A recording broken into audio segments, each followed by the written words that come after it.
Okay, hello. So, welcome to episode 3 of the Shropshire Witches podcast. We are very, very excited. And this week is full witchy, spooky week. So, we're very excited to come at you with our Halloween special. I'm Alex, and I'm going to pass straight over to Amy because Amy's going to tell you a little bit about what we're going to talk about today. Amy, hello. Hello. So we're going to be basically today doing a bit of a deep dive into some of the traditional aspects of Halloween. We're not so much looking at kind of like 1980s Halloween masks or things like that, but what Halloween meant, or the period of Halloween meant to people in Shropshire, as well as further afield. So we're going to look at things like depictions of ghosts in literature, and also things like All Saints and All Souls Day, and it's going to be a wonderful spooky time. I'm very excited about this. And it's a perfect week, isn't it? I mean, for anyone listening to this outside of Halloween as well, it doesn't matter because this is always going to be relevant. But I think this is the perfect week to kind of have a good excuse to be even spookier than normal, maybe. Every day's Halloween. Every day can be It Halloween. really is, isn't it? Isn't it? We love spooky stuff. It's fine. So go on. We might as well, in terms of Halloween, should we go out with the history of this? I mean, when it's traced back, and the influence of it in Shropshire. So do you want to start? Do you want me to start? Like, what do you want to do in terms of? Yeah, so I can give you a little bit of an overview, and then we can go from there. So Halloween is a relatively new concept in the way that we see it today. So the things like kind of the pumpkins and the spooky stories and stuff like that have origins in a lot later, but it's very different if we look at more traditional forms of it in the county. So traditionally, these traditions around what we would call Hallowmass or Hallowtide, they kind of are quite fluid in themselves. So they go from about the 30th of October all the way through, in some cases, to certainly the 1st and 2nd of November, but sometimes as far as like the 4th or the 5th of November. And this is what we would call the Hallowmass. And that was traditionally, it incorporated a number of different festivals, including All Saints and All Souls Day.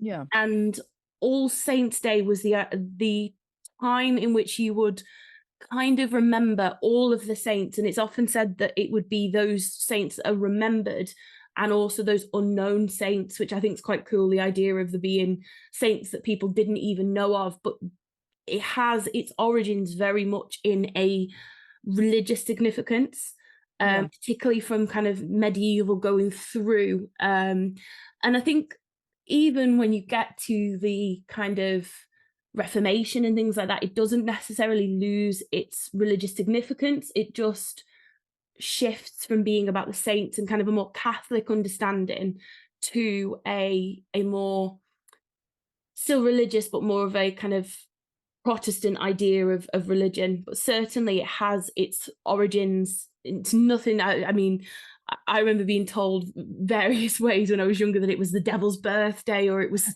somehow linked to the devil, but it actually has its origins in a very, very religious significance. I suppose the devil's religious too, but in a very Christian significance.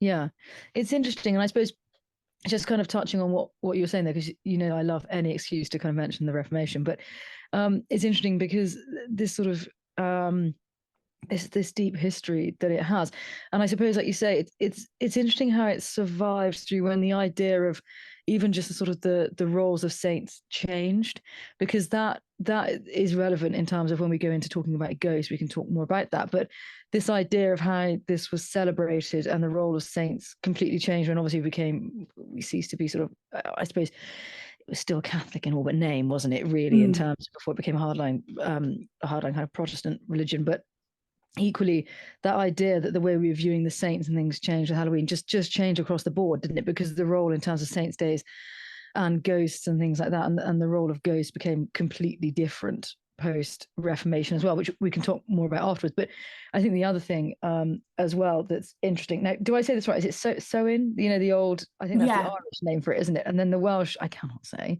No, I can't either. But you've got things like you say like Winter's Night, all these kind of festivals.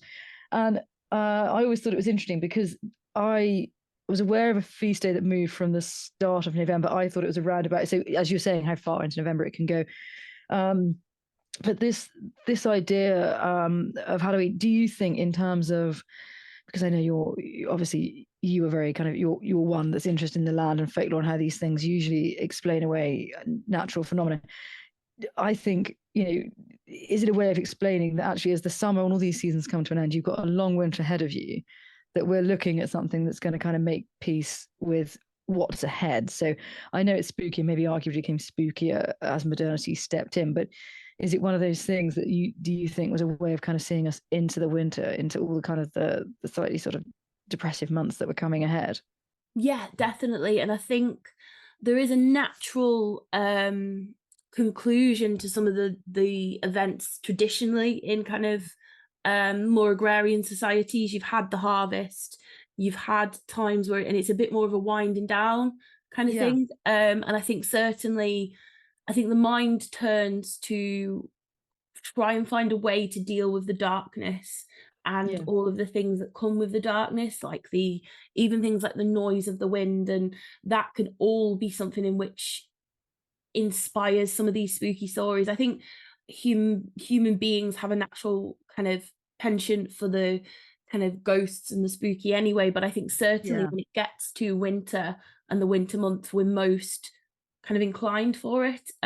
One thing I think is really interesting about kind of modern ideas of Halloween that kind of linked to the idea of All Saints and All Souls Day is the idea of them being days in which commemorate the faithfully departed.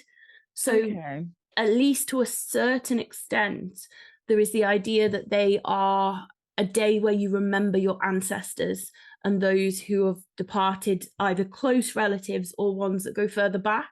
Yeah. And this, in Shropshire at least, it tended to involve personal prayer, intercessions and prayers for intercessions for souls in purgatory, but also visits to cemeteries.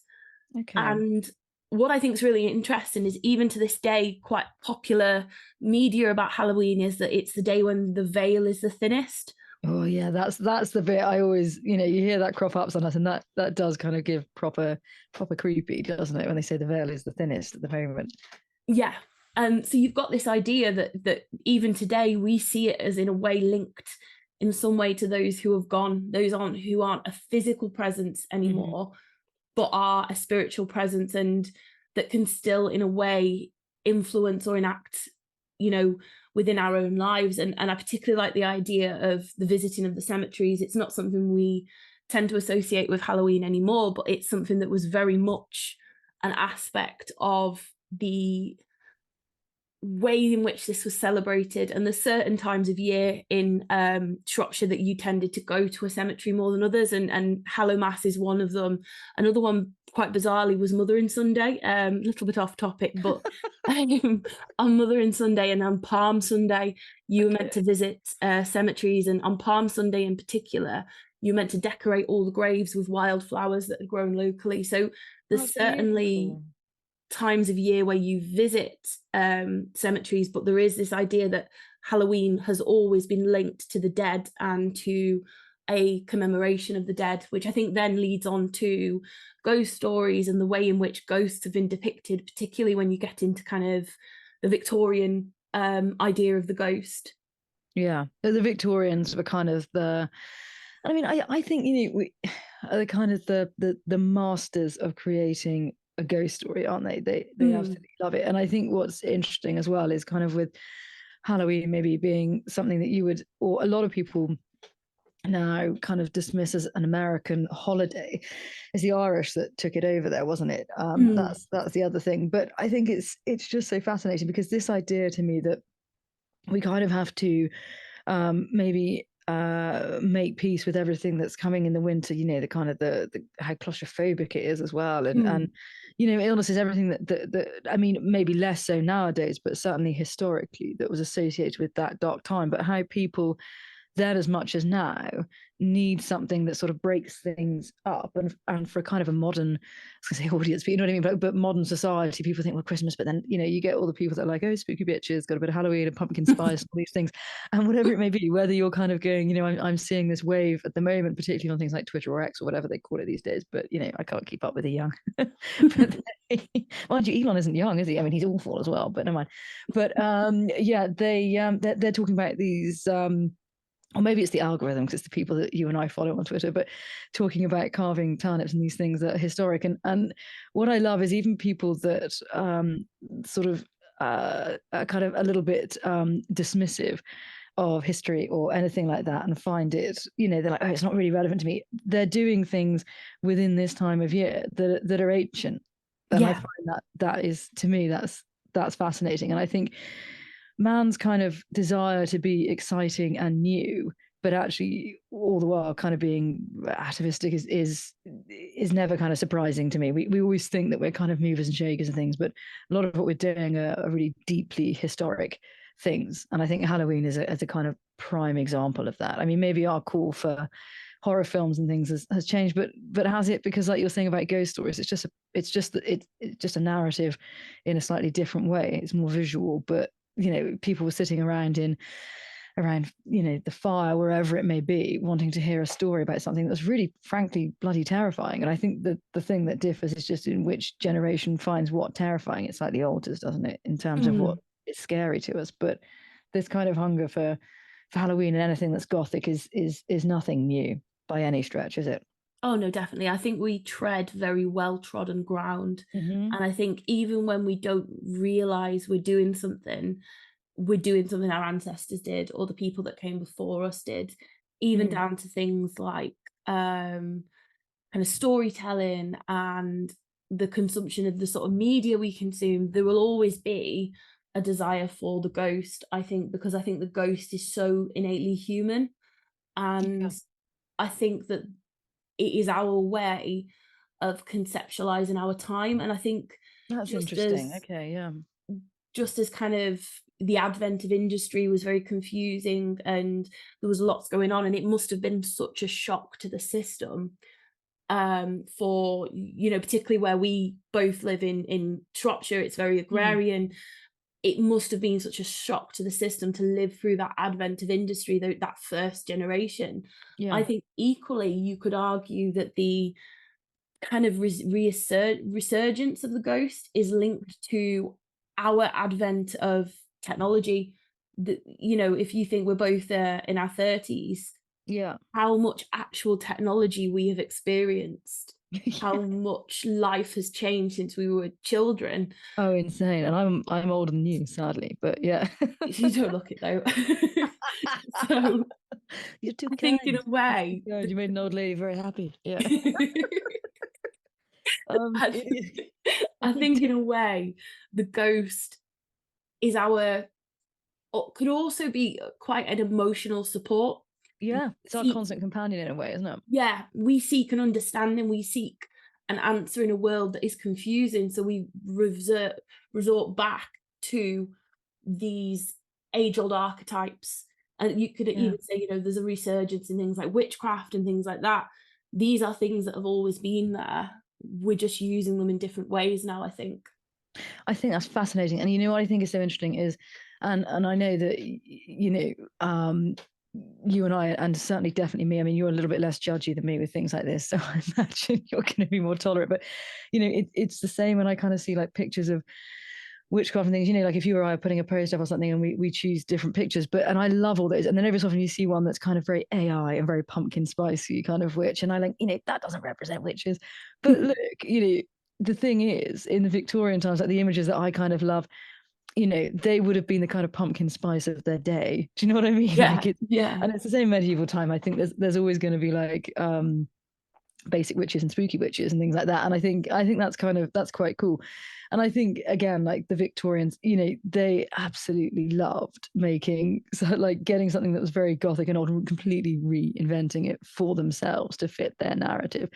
And I think what's so fascinating as well is that when you look at things like, the 1st of November as the feast day for All Saints and All Hallows, and then is it the 2nd is All Souls, or I mean, you're better with these dates than me, certainly. But once, like you were saying, the Reformation things came in, this idea of the early Christian martyrs and things like that, like they were kind of had to be seen as old hat, but actually people didn't really kind of turn their backs on them. And this idea of ghosts, if purgatory in a Protestant Reformation purgatory no longer existed, well, you're not going to want to leave heaven, and if you're in hell, the devil ain't letting you out. So how do you explain away ghosts, particularly at this time of year when the veil is at its thinnest? Then comes this idea that ghosts are the ultimate deception. They're kind of they're mimicking or looking like someone that we knew as a deception. This whole idea of what ghosts were changes. And I just think it's so fascinating. And I think, even now, if you ask people about ghosts, and particularly at this time of year, people always have a very different idea, don't they? Some talk about stone tape theory and things like this, and others completely believe that, the ghost of whomever can take your hand and guide you through the cellar. Whatever it may be, it seems that our idea of what a ghost is as rigid and yet no more tangible than it was in medieval England. We didn't know then, but it seems so clear to us. So for something that we're so ambiguous about, it also seems so clear in our minds what it is. So it's such a strange contrast, isn't it? But it does seem to be the leveler and the continuation throughout history is this fixation with ghosts. It's just never, I don't think it's ever going to go away, because we don't know, do we? That's the thing. I can never answer, but it's just fascinating how it keeps rearing its head. Yeah, and I think irrespective of religion often as well. I think it's inherently personal as well. So like, even though, as we've probably shown through the podcast episodes, we are very similar, we've got very similar interests. Yeah. But I bet if we was to both have a paranormal experience right now, I hope we don't. Oh, don't say that. You just give me the creeps now. I'm sitting and I'm going, oh, bloody hell. But I think if we were as big as whims ever, we're talking about ghosts at the age, and then we're like, don't come and see us, we're too scared. Please don't. But I think if we was to both have it, but we don't. It would mean a very different thing to each of us, and we would experience it in a different way. And I think that's what's so exciting as well, is how it's so, I just love it. It's just so personal and human. And I think even if you are a skeptic and you don't believe in ghosts, the power of these stories, is just, it's so linked to history. I see them so much as a tool for the historian to try and pick away a group of people that otherwise aren't represented. And sometimes, they are represented in things like literature, like Dickens portrays the working classes, very well to a certain extent, but the ghost stories give us an access into what people were actually thinking and believing. And I think that's what's really exciting. I think that's really interesting. And I think there's always this contrast again of like, so Dickens is the master, and I know we'll go into kind of talking about that a little bit later on about ghosts and literature and things, but Dickens is this master of portraying the working class, but also the contrast to that is the way he writes is so verbose and so kind of loquacious that actually he's using language that was not relatable to people at that time. So even when it's being sold in pamphlets, and what did people said that Oliver Twist was what did they call it, a Newgate magazine, didn't they, which I can imagine he wasn't thrilled about. But this sort of beautiful stylistic writing that is so iconic to him, describing all these things that are bringing the plights of the rookeries and things like this and the working class to the forefront, but written in a way that absolutely could not be enjoyed by anyone but probably the middle class and above. I mean, because like he's using words that you're like, what? It's not. And I think it's such an interesting contrast. And I think, I suppose the other thing as well about things like ghosts and Halloween and stuff like that is because, this book that I showed you last night about folklore, which is fantastic, they make this really interesting point that actually there's a French chap whose name I can't remember, which is really irritating. I should have written it down. And if I were you, I would have done, because you are much better at this than me. But he was talking about going to rural communities, talking in sort of 1920s. And a lot of them still held these beliefs, folkloric beliefs and things, but they sort of laughed a bit about it while they were telling him, horseshoes and things like this. But equally, it seemed that they had travelled through and society, or sections of society that weren't literate or anything like that. But these stories remained pretty much unaltered because they'd been, you learnt them by rote basically, and that was it. They became part of your life. And obviously as things changed and trains and things like that, everything opened up a little bit. But even the younger generations for a time all told these same stories, all celebrated these things in the same way. Like, is it Mary Lloyd, the horse, when they go to people's houses, and apparently there's a renaissance of her. There's a younger community of Welsh people now doing that. And I just think it's fascinating that maybe the more modern we get, the more we hark back to the past. So people like John Ruskin and William Morris, they kind of had that sort of Bloomsbury set ideal, didn't they? Of sort of going, we should go back to the old ways. Now everything's industry. But we do that as well. And I think Halloween, people are starting to think maybe we shouldn't have everything made of plastic. Maybe we should do turnips and not pumpkins anymore. And let's go back to the old ways. And you think that in itself is following a trend. Nothing is original.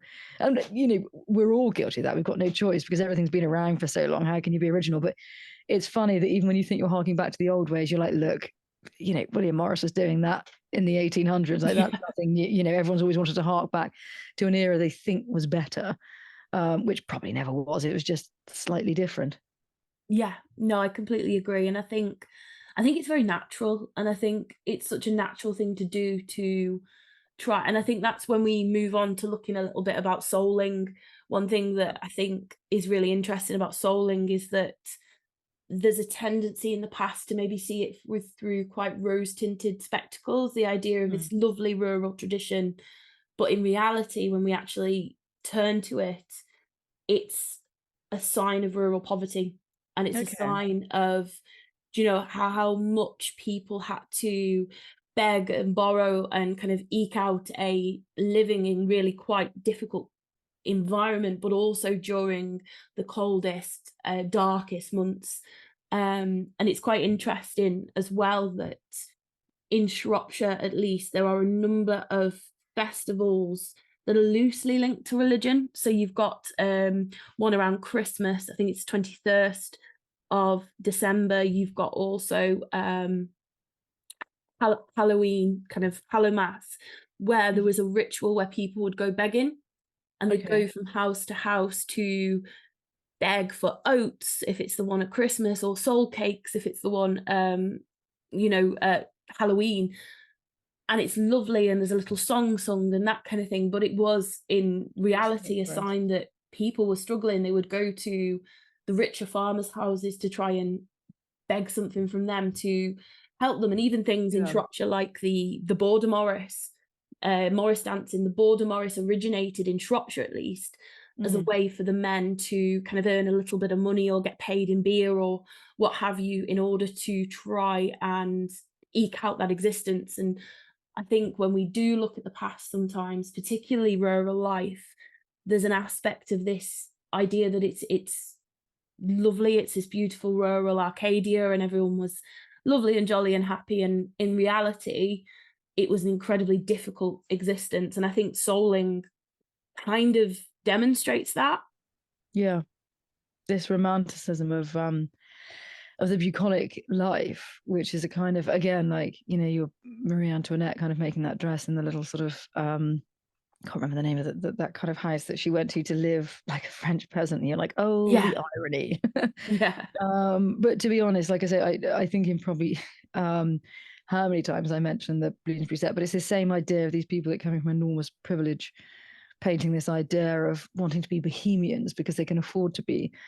And it's interesting that people romanticize this idea, and even things like Morris dancing that now has got a very kind of sort of like a fairly kind of middle class village image, hasn't it? Really, but to how these things were actually brought about, and even the chimney sweep who's considered good luck, and you're like, God, I mean, that if you want to talk about a job that kind of involved a lot of cruelty and things like that, then that would be the one. But I think it's it's this romanticism of things is kind of not new, is it? I mean, going through even kind of into the 20th century and looking at how like the Americans are celebrating Halloween and things like that, and then the kind of the evangelical with their sort of fire and brimstone standing on the high street preaching, kind of condemning festivals and things like this. And it's just so interesting, this kind of contrast and how people view other parts of society either in such an idyllic way absolutely condemn them. It's extraordinary. It's really interesting. I did say as well, but I didn't think. What are the? Do you know the words to that song? I mean, I don't. Look, I'm not going to make you sing it, but do you know the words to it? The souling song. Yeah. So there's several different versions. Okay.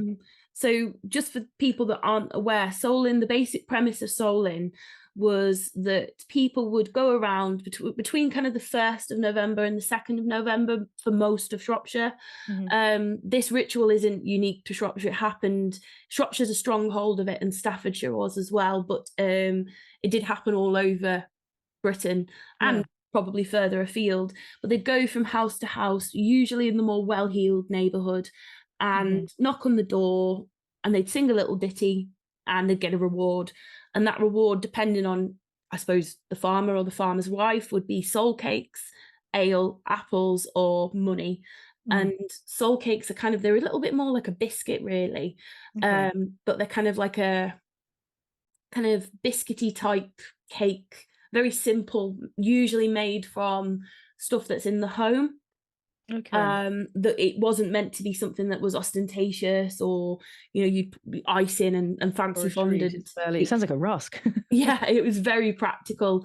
And there's a mention of it in Shropshire from at least around the 17th century. So there's some argument that it might have been a medieval tradition. But that's interesting. In Shropshire, we've got a written account from John Aubrey from the 17th century, and he said in Salop, on All Souls' Day, there is a set upon a board of heaped soul cakes lying on each other like the picture of the sow bread in the old Bibles. They're about the bigness, great word, of 2D cakes, and nearly all visitants that day take one, and there is an old rhyme or saying said. But to me, Aubrey's account suggests that it is a long-standing tradition. Yeah, it's implied, isn't it? It doesn't sound like it's a new, But there's no idea exactly in Shropshire whether it is medieval or not. But sometimes in some areas, like in Oswestry, the souling rhyme included some lines of Welsh, which I think kind of suggests and highlights the interplay between life on the border. If you live on the border, you are a product of both areas and neither. It's kind of a very liminal place to kind of live and exist. But John Aubrey states that the most common forms, this is in the 17th century, of the rhyme is a soul cake, have mercy on all Christian souls for a soul cake. God.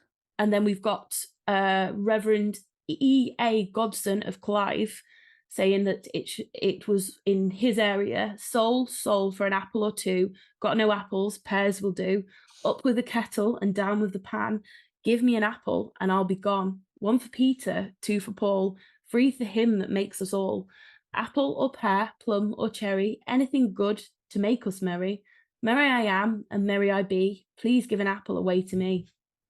There you go. That's better. Yeah. He's put more effort. A little bit of rhyming scheme, and then we've got our Queen Charlotte Byrne saying that she says that the original form in her mind was the one that came from Market Drayton. Oh, okay. Town, yeah, and she says that that's the purest example, and it's soul for a soul cake. I pray good missus a soul cake, an apple or pear, a plum or cherry, any good thing to make us merry. 1 for Peter, 2 for Paul, 3 for him that made us all. Up with the kettle and down with the pan. Give us good alms and we'll be gone. So you've got similarities in all of these, and you've got that kind of vaguely religious tradition. But every area in reality would have had a different kind of rhyme. They'd have had a different way of portraying it. I imagine if you'd been to a few houses and you'd had some, ale given to you, you'd probably be a little bit more slurred. I think you'd add a cock joke in that as well. You'd be like, do you know what I mean? Otherwise, you'd just be like, oh, give me a fucking biscuit. Like, come on. Your plums and your pears and you're jumping down the stair. Give me a fucking biscuit. But I think it's, at some point they must have added lyrics that were not quite as salubrious as I've got a pear and I'm up a tree and give one. Oh, definitely. They've like sod Peter and Paul, just give me a bloody biscuit.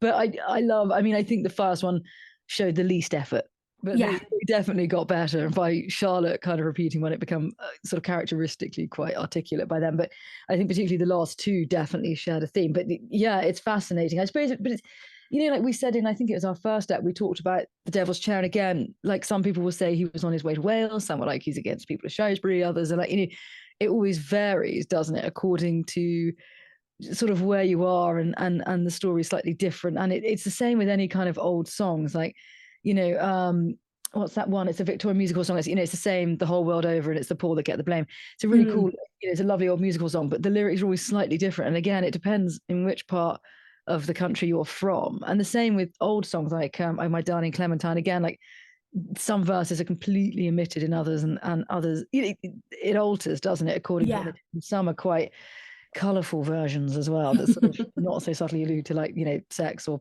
penises or something. But, you know, and I'm sure these biscuits are no no exception to that. Oh no, definitely. And I think one thing that's worth noting, I think I've mentioned it before, is that a lot of these Victorian folklorists only wrote down what they deemed acceptable. Oh, okay. So that's okay. Sorry, I just jumped in there. So they definitely had much more kind of raunchy stuff, but these guys were like, this does not suit our sensibility. Yeah, so there's a number of references in A Sheaf of Gleanings by Charlotte Byrne where she says that, you know, so she's gone to some village and they've told her a cure for like gout or something like that, or, you know, some sort of like eczema or something, but she says that it's too disgusting for her to repeat. And you're like, oh no, come on, like tell me the disgusting cure. You and I'd be like, that's a nice cure. So what's the rude one? Yeah. I would love to go somewhere like that, like sit in someone's house going, that is interesting. And may I take down the details? And they're like, and then you take the foreskin of this. And you're like, oh my God. You're like, really? Is that going to help my cold? Yeah, almost certainly. Is it? Why? Just take the foreskin. Great. But and we're just writing that down in capitals. Okay, underlining foreskin there. And like, I just love the kind of, some of those like, no, don't put that in. I'm like, put it in. That would remind me of like any story that like my mum or my grandmother or something tell me, like, and they kind of always have to be quite polite. And I'm like, oh God, tell me the funny bit. Come on, like, don't protect me. Okay, there's nothing to protect me from. I love the funny bits. Like, yeah, but then I will obsess over the funny bits and be like, what do you think they meant? And it's like, oh, for God. So yeah, maybe don't send me to someone's house to get rude remedies for things. I'd never leave. No. Maybe at the window, bloody hell, she's back. She's back. A bag of severed cocks. What's that going to cure? But I think definitely these kind of rituals would have got rowdy. I think not so much when it's children. I think children have a certain level of, you know, oh, give us a soul cake, sir. I don't know why I'm a Cockney. I'm in trouble. I love your voice just went up like, give us a soul cake, sir. Please, sir. Just one soul cake, please. Dick Van Dyke. I'm sorry to anyone that's from London for that. That was appalling on my behalf. Feel threatened. I know. I love that. That's brilliant. That was like uncharacteristically high pitched. Yeah, but I think, you know, children. But I think when you get to kind of the adults, because that's the thing with souling as well. I think it's often linked to modern day kind of trick or treating, and it does have kind of parallels. But anyone could go souling. So there could be children, adults, grown men would go. And I think what's really interesting is the long, isn't it? I think. Yeah. The longevity of some of these traditions, particularly souling. So Charlotte Byrne says that it was going on till at least middle to late 1850s, 1860s. Okay. We've got Reverend E. Godson of Clive again saying that it was in 1909 they were still doing it. And interestingly, there's a reference to it having been around 1938, having just died out in Wem. Oh wow. I mean, that's grandparents' era. Do you know what I mean? My grandma was in 1940, so that's not far off. Like, that's wow, okay. That's very much in lifetime. Yeah. And a lot of the kind of, it was seen as almost that for the women that were the ones doing the baking, the ones making the soul cakes, it was almost seen as kind of like something to be proud of. So they would try and kind of one up each other, or, you know, the more liberal housewives would dedicate whole days to baking, and then they would hand out the fruits of their labor, and there'd be whole baskets of cakes for the children and for anyone else who came. And there's several women that quite stubbornly clung on to it, even after the rest of the area had stopped providing the cake. So there's a woman who Charlotte Byrne references called Mrs. Mary Ward, who she was the last known woman in Pulverbatch to bake soul cakes. And that's just up the And road. Yeah. Okay. yeah, That's cool. and she died in 1853, Hmm. but she was 100 years old, Oh and my she'd God. yeah, queen. Yeah. And Yeah. she'd been doing it for all of her lifetime, for as long as she could. So it really was something that I think, as hard as life was for the people that were begging, it was also Mm. something that made people quite proud. The people that were able to provide the soul cakes, it was a sense of pride, and it was that sense of community. So I think, just as much of it being a relic of a quite a difficult period of history and quite difficult lives, it also, I think, emphasizes the idea of a community. Yeah. Yeah, it's extraordinary, isn't it? And I think, and I mean, to be honest, like that's still going on today. And I think, and I know you made some soul cakes, which I love, and I think that that should be something that kind of comes back. But I think, look at people now going to pumpkin patches and things like that. You know, like Yeah. it's still a thing, isn't it? Where people are kind of doing communal, you know, and they're sharing photos and kind of being, you know, excited about this sort of communal thing that they're all doing to decorate their houses and things. And is it that different? You know, I mean, I know they're not going around begging, kind of handing out biscuits and things like that, but you know, this kind of community or camaraderie around such an ancient festival is just so interesting. And this idea of kind of like even the dressing up, going to people's houses, you know, you've got this kind of, I don't know, there's sort of like a thread of like a Saturnalia feel to it as well, haven't you? Which is Mm. just so interesting. And then I suppose, I mean, is there anything else in terms of like things that they do that you kind of feel? Because I know one thing I did think was really interesting, and again, you'll know definitely the Shropshire reference and more about it than me, but was this idea of jack-o'-lanterns. So you know, we know about pumpkins because in the 19th century the Irish kind of took this idea, didn't they, Yeah. carving turnips, and I tried that, as you saw the photo of him, and he was really cute. But I mean, He's adorable. for me, Yeah. like that guy was hard to cut off. Like I was like, I'm so sorry, I'm hollowing out your head. But like he was like he was tiny and he was really hard to carve. But like the pumpkins in America obviously were prolific, and so they were like, how about this? And the Irish were like, this works. I like this. Much easier. Sorry, turnips, you've had your day, which makes me sad, but they are coming back. So the turnips cometh the hour, cometh the turnip. But you know, but I think it's interesting because like the jack-o'-lanterns I didn't realize until quite recently is that kind of will o' the wisp thing, you know, like that sort of like light that used to come off, was it the bogs and things like, is it peat Mm. bogs, things like that. Yeah. And that was kind of like an inspiration for this idea because people were lighting their way. And I thought, how is that like, but apparently so, that was the kind of the origins, particularly in Ireland, of this idea. And then jack-o'-lanterns and things followed suit, but they did used to use turnips to light their way as well, like as a kind of effective, albeit not that effective, like case for your candle. Like it's extraordinary, isn't it? Yeah, yeah, and it's vaguely linked to a similar idea in Shropshire.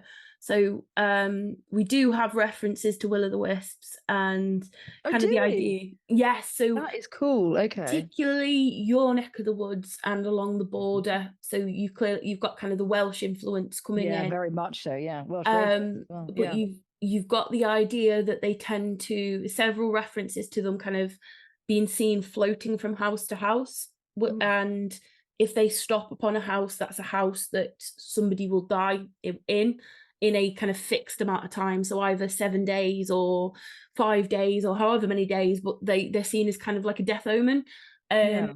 But they are linked to a story that's not very well shared in Shropshire, but it is a Shropshire story, but it has kind of influence elsewhere, and that's the idea of Wicked Will the blacksmith. Oh, Um, okay. and so then it's not directly, Wicked Will the blacksmith story isn't directly linked to kind of jack-o'-lanterns or turnips or that kind of thing, but Mm. elsewhere a very similar story has its origins in that practice. So the basic idea is Will the blacksmith was a bloody good blacksmith, Yeah, he's a bloody good blacksmith. Fair play. but Yeah. he was an absolute rotter and he did everything that he could humanly do to be sinful. Okay. So Oh, right. I was going to say what, like you don't need to be explained exactly. Read between the lines, Alex. But yeah, yeah, he okay. was a naughty boy. And when it came to his time to die, one of the angels, it depends, sometimes it's Michael, sometimes it's another angel, came to him and said that, it's your time to die, you've been awful, you're going to hell, basically. And I'm massively paraphrasing, but Will bursts out crying, he puts on a really good show, and he tells the angel if only he could have his life again, he would be better, he would be virtuous, he'd even go to church. So, big stuff. Yeah. And the angel has pity on him and says, do you know what? I'm going to give you another chance. We don't do this very often, but for you, I'm going to give you another chance. After all, you're a bloody good blacksmith. So that's reason enough for me. Yeah. So he lets him have another chance and tells him that when he goes to bed, he'll wake up the next morning as a baby and he'll have his time again. So someone said that to me, I'd be like, oh, come on, like, can I go back to 20? Like, what am I going to be a baby? And also, like, if you wake up as a baby, is he going back as a baby with a man's mind? So he's cognitively thinking to himself, I have to be good for the rest of my life, or is he just starting from scratch? In which case, massive risk that he could just end up being a massive bell end again. Well, let's reveal. So when he wakes up, let me finish the story. No, when he wakes up, he is a baby again. Yeah, and he lives his life again, and he's even worse than the first time round. So spoiler, yeah, absolutely awful. He's just spends all of his time doing everything he can to wind up the angels. So when he dies again, he goes up to the pearly gates, and the angels go, "Oh, you're having a laugh if you think you're coming in here. Like, go away." No way, mate. So they send him down to hell, and the devil bursts out laughing. He says, "You're having a laugh if you come in here. Like, I'm not having you in my gaff. You're awful." I like the idea of the devil using the word gaff. Yeah, I do as well. I think he would. He would. Yeah. And he says, "Look, I can't have you in hell because you're worse than me." Jesus. So he sends him back up to the angels, and he says, "Look, at the end of the day, the only reason you're in this position is because the angels gave you another chance. I'm not having you in hell. Grow up, they can sort you out." Yeah. So he goes up again and he gets sent back to hell again. And the story culminates in the devil saying, "Look, I can't have you, but I will give you a coal from hell to keep you warm, and you are doomed to wander for eternity." So Wicked Will the blacksmith becomes a will-o-wisp, and that piece of coal from hell is one of the things that changes him into the more spectral form. So it's very loosely linked, in Shropshire at least, to the idea of like kind of lighting and lanterns at Halloween. But elsewhere that I have seen similar stories that have that link. But it's a wonderful story, and I love the idea of this absolute rotter that was too bad for hell. Just not learning his lesson. You're like, guys, I just feel like as soon as they're like, all right, I'm taking pity, and you're like, you feel like the voice should come over and be like, spoiler, he was an even bigger prick by the end of the second time. Like, this guy, like, he is a walking red flag. You're like, yeah, and it's a great old story, but that guy is, he's a rumman basically. Yeah. Yeah, absolutely prick. But he's one of those, you don't need the details of what he's done, you just get the vibe. You're like, I've got it, I get it. Like, I don't need to hear what he's done, because I kind of do, but I'm also like, no, do you know what? I think if the devil is like, get out, he's been bad. A bad egg, hasn't he? Yeah, because like, he's not great as a general rule. He's not an okay guy. So shall we talk a little bit about ghosts and ghosts in literature? Yeah, that would be amazing. Definitely up for that would be great. You talked about Dickens, so like I'm not going to go in chronological order with this, because I know that we kind of passed from the cock to the cat with this one as well, but in terms of ghosts in literature, of course, and we spoke on the last episode about Jacob Marley, and he is the kind of the definitive, and I think he's probably the go-to if you were to think of ghosts. And when you think of this idea of Scrooge in his, in that very old house that they allude to, or not even allude to, that is explained in the book, that is from I think that, I can't remember the line, he explains it being from a previous century. So we already know that Scrooge in this creepy old house, and he's only occupying a couple of rooms in there. And it's the idea of this servant's bell starts to ring. And what I love about this is Dickens' kind of idea that that his description of a ghost story is so layered. So if you find something visual creepy, well, you see Jacob Marley. If you find hearing something creepy, you hear the chains in the winemaker's cellar. You know, like he's got a bit of a fright for everyone there. Like, and Yeah.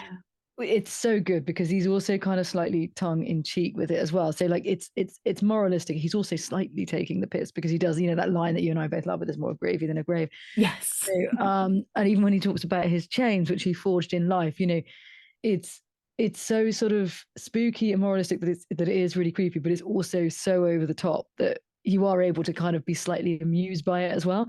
But I think he just kind of, that to me epitomizes the classic ghost story. But I know I said to you earlier in the week that for me, when I was thinking about this, and I was thinking, okay, so who's a good ghost in literature? And then I thought, well, if I say this person, I sound like a prick because she's not actually a ghost, and it sounds like you're just trying too hard to be clever. But if I was thinking of someone that kind of represented something spooky and ghostly, it's got to be Miss Havisham, hasn't it? Because she is just fantastic. I think her outfit, I say her outfit, her wedding dress, which is like, you know, she hasn't kind of gone, look, what do you like? You know, do you like my outfit? Like, that is kind of a life choice, that dress, isn't Yeah. it? But you know, she's maybe more of a phantom than a ghost because she's alive, but it's this phantom grand repast, you know, that the mice are gnawing at, just as she explains that they're gnawing at her, you know, and at the end, the fact that this wedding dress that is so kind of central to her is her demise because it catches in the fire and she dies of her injuries, you know, and it's this idea of her kind of demanding he plays for her. And so she's in the moment and she's present and with Estella, but then also she has this idea of all the clocks are stopped. Is it 20 to 9, quarter to 9, 29, isn't it? I think. And she's in this house that time is absolutely frozen still because Meriwether Compson's a prick.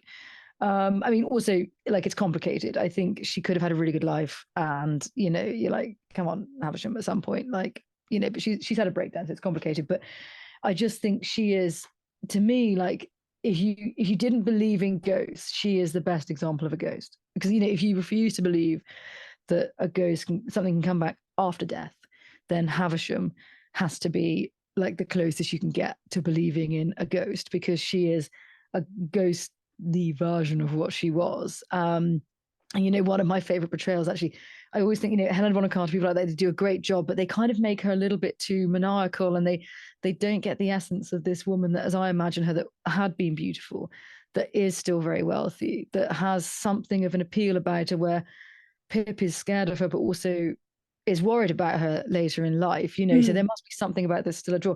And I think it's Tuppence Middleton in Dickensian, which does not adhere to the stories fully. It's a kind of a prequel. I hate that word, but you know, it's a kind of beginning.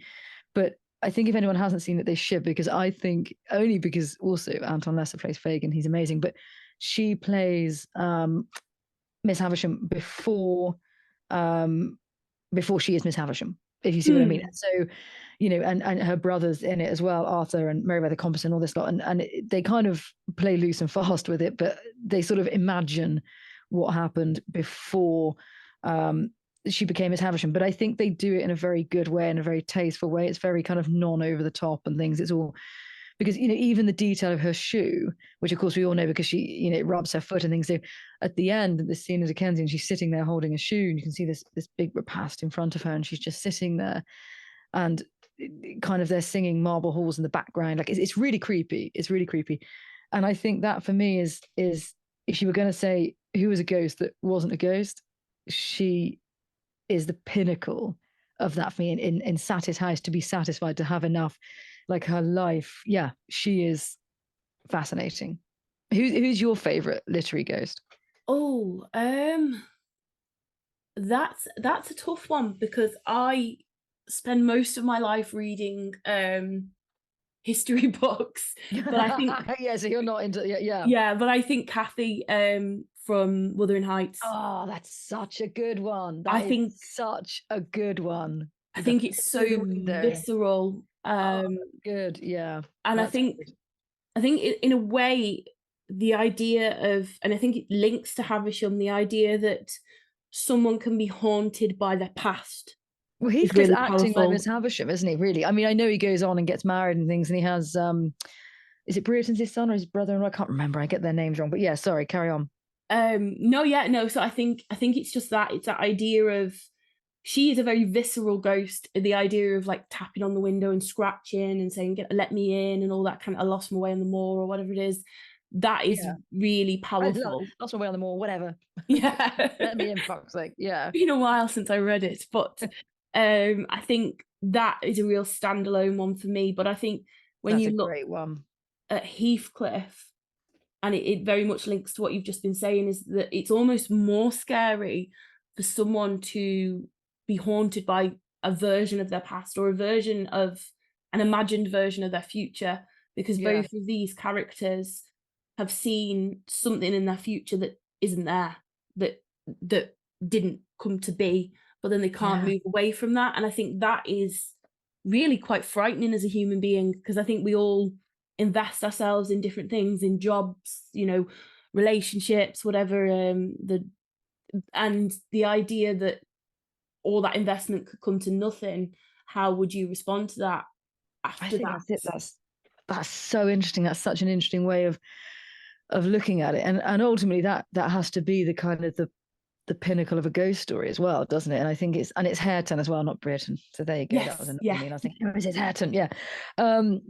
And it's that's such an interesting, and it's the same when you think, you look at things like like in Macbeth, and Banquo, however you say his name, when when he appears, only Macbeth can see him at the feast, and he's all yeah, blood stained and things like that. And you've got the princes in the tower appearing to Edward and Richard appearing to him in his before the Battle of Bosworth and things. It's so creepy. And also when he sees the ghost of Henry VI, all these, there's quite a few ghosts in that play, I know, but and in Richard III, but equally, like throughout, when he kind of, you have the ghost of Julius Caesar in Shakespeare, he loves to bring in a ghost. mm, And I think Hamlet's father as well, like that's really creepy. But I think for me, Macbeth, like that is the one when he appears and he's all kind of covered in blood, and he's yeah, like, that is terrifying. It's so kind of visceral and clear, and I just think it's really, really creepy. And I think another one for me, and again I mentioned it in a previous episode, was the turn of the screw, when you mm, have Miss Jessel and Peter Quint, because like those two, Peter Quint scares the shit out of me. And like he was an absolute arsehole in real life. And then he's kind of there like tapping at the window, being a complete twat in death as well. And you're like, Pete, hey, like take a day off. You're like, he's the ultimate fuck boy.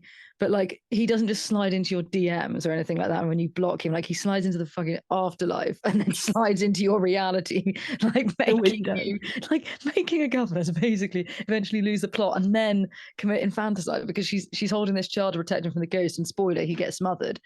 But then there's of course the debate, in the Henry James is whether she is in fact seeing ghosts, or because the children never fully. I know at the end Miles says he does, but is he going along with her? Like, is she imagining it because of the isolation being at Bly, or I don't know. It's fascinating. But like Peter Quint, this idea that even Miss Jessel, who kind of falls under his spell, and he just kind of sort of proceeds to be this absolute arse that, like, in death as well, holds such a hold over these women, that because in true kind of its style, seem a little bit hysterical, and so much so that in protecting a child she literally smothers him. So the messages are pretty apparent, but I think they are really, really fascinating. And I think, like you said, Kathy Earnshaw, which I think is really interesting because, of course, in Wuthering Heights and Kate Bush gives us the song, which then kind of Yes.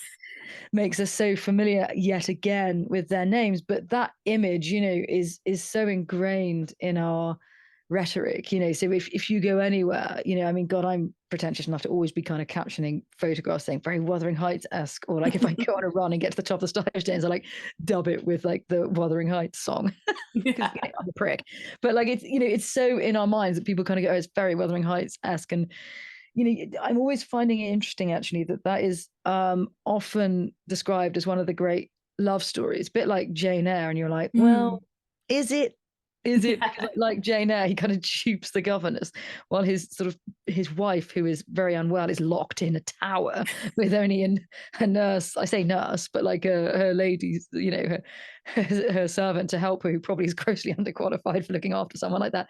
Who then later burns down the house because she sees Jane in her wedding dress, which would be a bit of a blow to anyone, let alone if given everything that Bertha Mason's going through, but.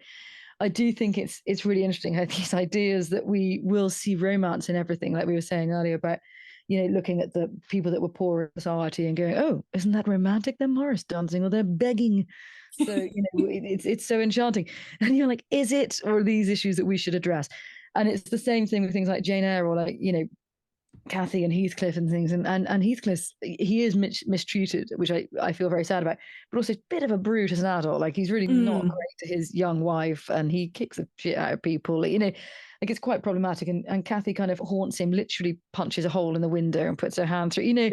As a ghost, you're like, this is a lot. Like I'm thinking at some point you gotta let someone move on. Yeah, it seems there like it's this great debate of, is the ghost the person holding them back, or is this person clinging to the ghost, that may never actually exist? Is it just their imagining? And I think, I kind of completely overlooked that actually Jane Eyre is almost like a ghost story as well, because that wife, Bertha, in the house, who's kind of so represented as this kind of like hindrance, when actually it's deeply sad what's happened to her, and she has no control over what's happened to her, and she's mentally, but because it's written in its time, she kind of is sort of billed as a bit of a pain, and you're like, well, she's not well, is she? And you look at Rebecca and Mrs. Danvers being completely mad and ending it in a very kind of Jane Eyre way as well, saying fire to the house, and these kind of lines that you and I are not designed to be happy, or whatever the quote was.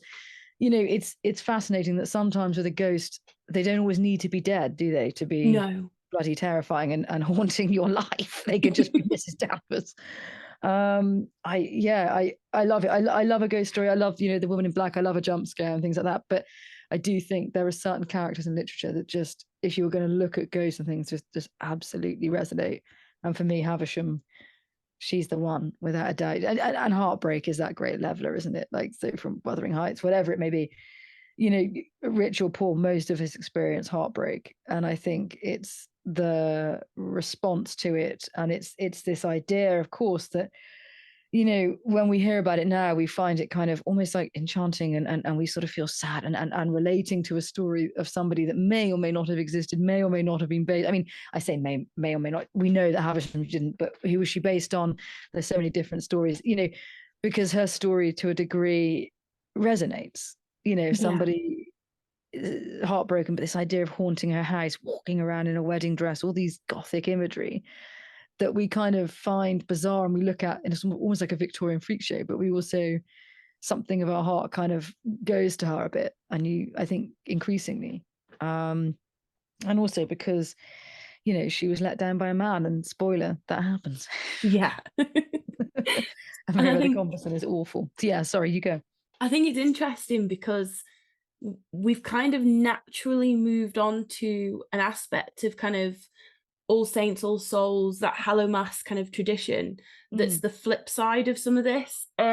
So believe it or not, it's not the most romantic of times in theory, but apparently All Saints and All Souls, I can't speak, All Saints and All Souls Eve, it's a bit of a tongue twister, was one of the best times to be able to actually practice love divination. Really? Yeah, so you could practice love divination all year round, but it was seen to be a particularly potent time where young women or men could peer beyond the veil, that idea of the veil again, and the ancestors being able to act within your life and witness your future spouse, or if you were very unlucky, a coffin, which meant you were going to die alone. Can you imagine? You'd be like, oh, I'm looking. What is it? What does he look like? Is he tall? Has he got dark hair? He's dishy. Oh no, it's a coffin. Yeah, oh, I'm dead. Oh shit! Like worst, like lucky dip ever. You're like, oh yeah, picked up near death. Oh well, that'll be me. That's great. Story of my life. Yeah, and it's interesting because you'd think with something like love divination, you'd have to have like a sacred circle of salt and all this kind of wishy-washy thing that I think 90s TV put forward for Oh, the idea of fully, yeah, magic. fully. But in reality, even the most mundane of objects could give you a insight into who your spouse was going to be. So Do tell.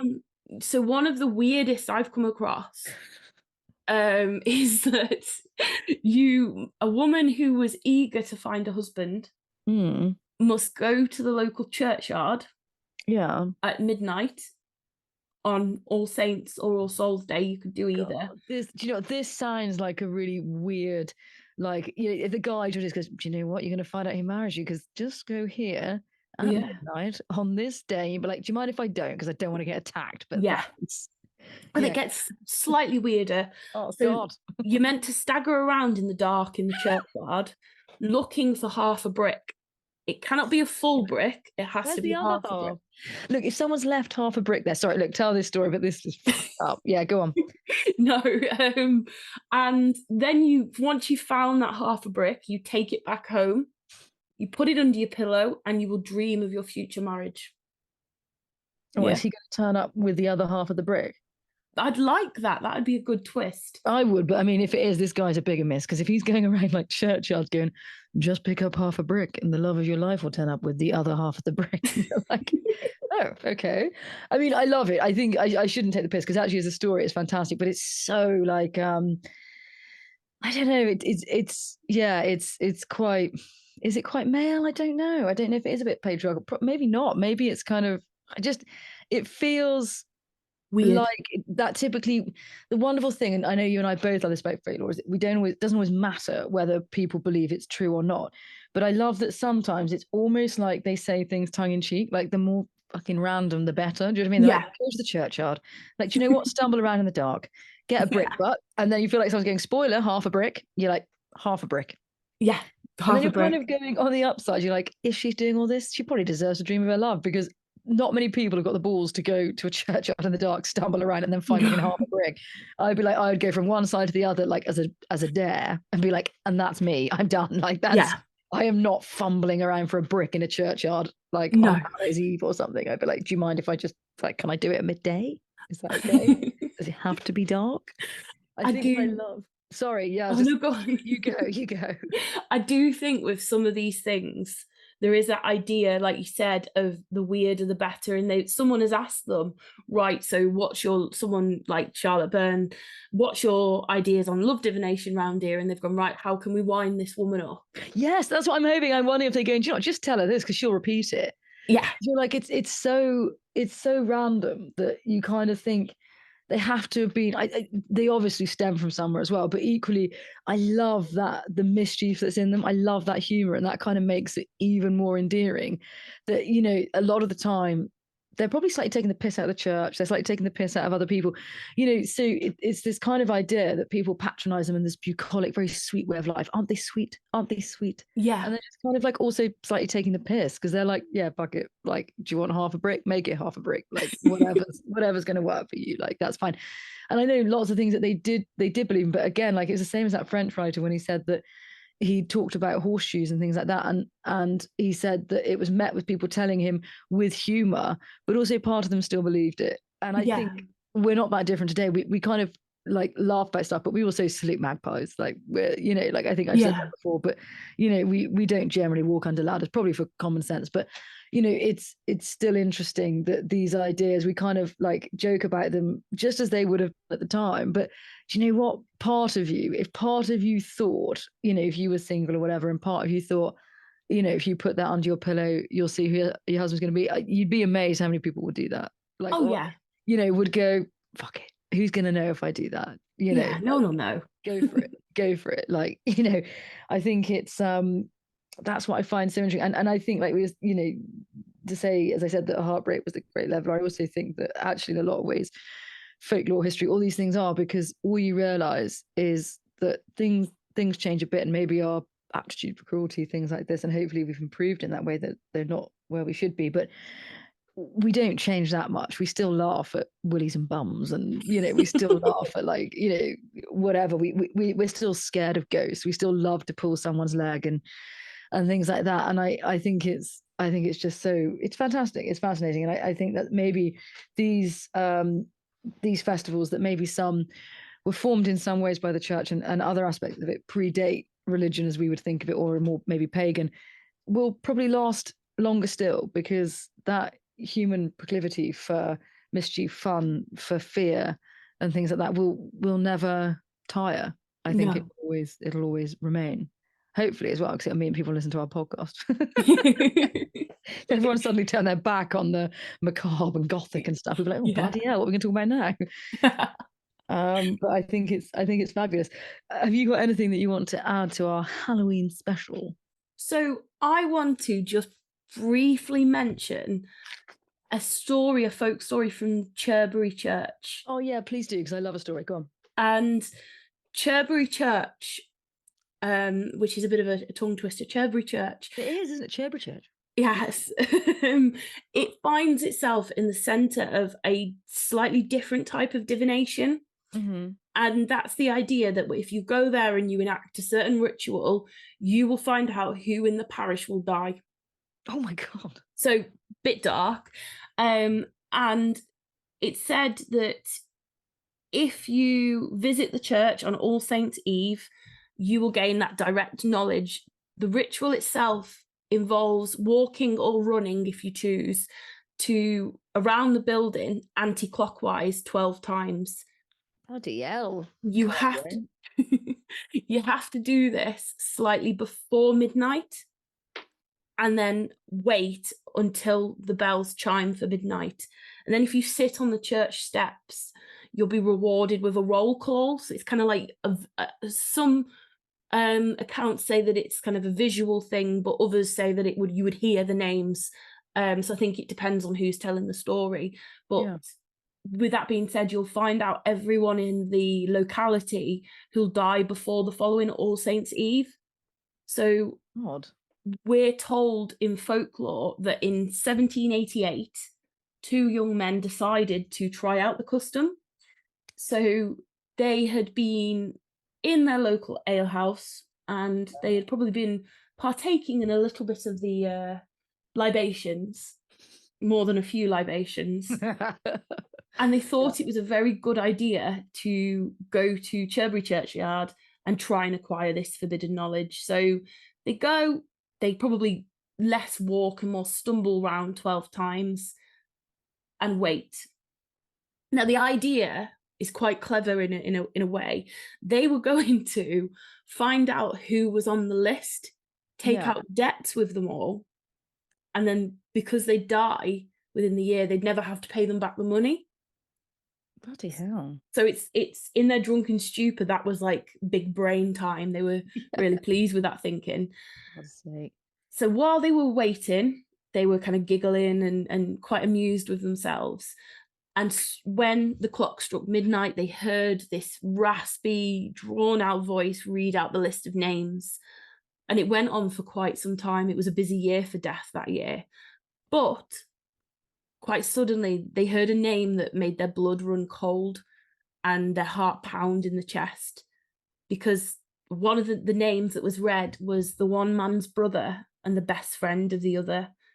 And as soon as they heard his name, they didn't stop to hear the rest of them. They ran from the churchyard and began banging quite firmly on his door.